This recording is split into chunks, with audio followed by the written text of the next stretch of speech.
बाज और किसान। बहुत समय पहले की बात है। एक राजा को उपहार में किसी ने बाज के दो बच्चे भेंट किए।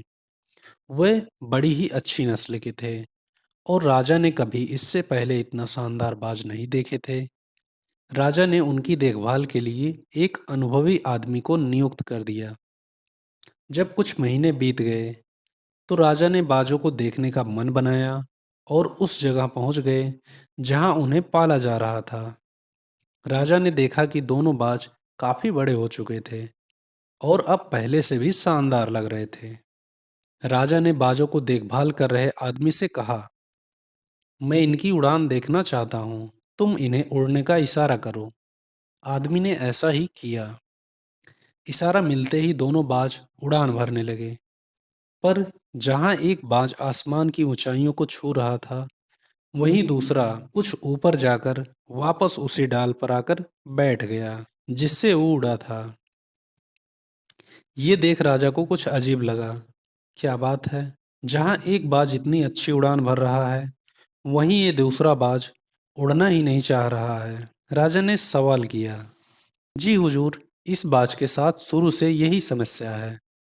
वो इस डाल को छोड़ता ही नहीं। राजा को दोनों ही बाज प्रिय थे और वो दूसरे बाज को भी उसी तरह उड़ना देखना चाहते थे।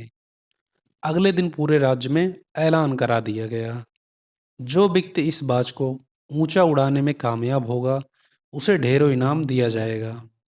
फिर क्या था, एक से एक विद्वान आए और बाज को उड़ाने का प्रयास करने लगे। पर हफ्तों बीत जाने के बाद भी बाज का वही हाल था। वो थोड़ा सा उड़ता और वापस डाल पर आकर बैठ जाता। फिर एक दिन कुछ अनोखा हुआ। राजा ने देखा कि उसके दोनों बाज आसमान में उड़ रहे थे। उन्हें अपनी आंखों पर यकीन नहीं हुआ और उन्होंने तुरंत उस व्यक्ति का पता लगाने के लिए कहा जिसने ये कारनामा कर दिखाया था। वह व्यक्ति एक किसान था। अगले दिन वह दरबार में हाजिर हुआ। उसे इनाम में स्वर्ण मुद्राएं भेंट करने के लिए राजा ने कहा और उससे पूछा, मैं तुमसे बहुत प्रसन्न हूँ, बस तुम इतना बताओ कि जो काम बड़े बड़े विद्वान नहीं कर पाए, वो तुमने कैसे कर दिखाया। मालिक, मैं तो एक साधारण सा किसान हूँ। मैं ज्ञान की ज्यादा बातें नहीं जानता।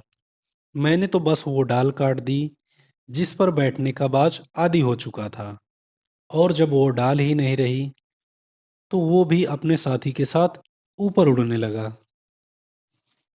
दोस्तों, हम सभी ऊंचा उड़ने के लिए ही बने हैं, लेकिन कई बार हम जो कर रहे होते हैं उसके इतने आदी हो जाते हैं कि हम अपनी ऊंची उड़ान को भूल जाते हैं। यदि आप भी सालों से किसी ऐसे ही काम में लगे हैं जो आपके लिए सही नहीं है, तो एक बार जरूर सोचिए कि कहीं आपको भी उस डाल को काटने की जरूरत तो नहीं है जिस पर आप बैठे हुए हैं।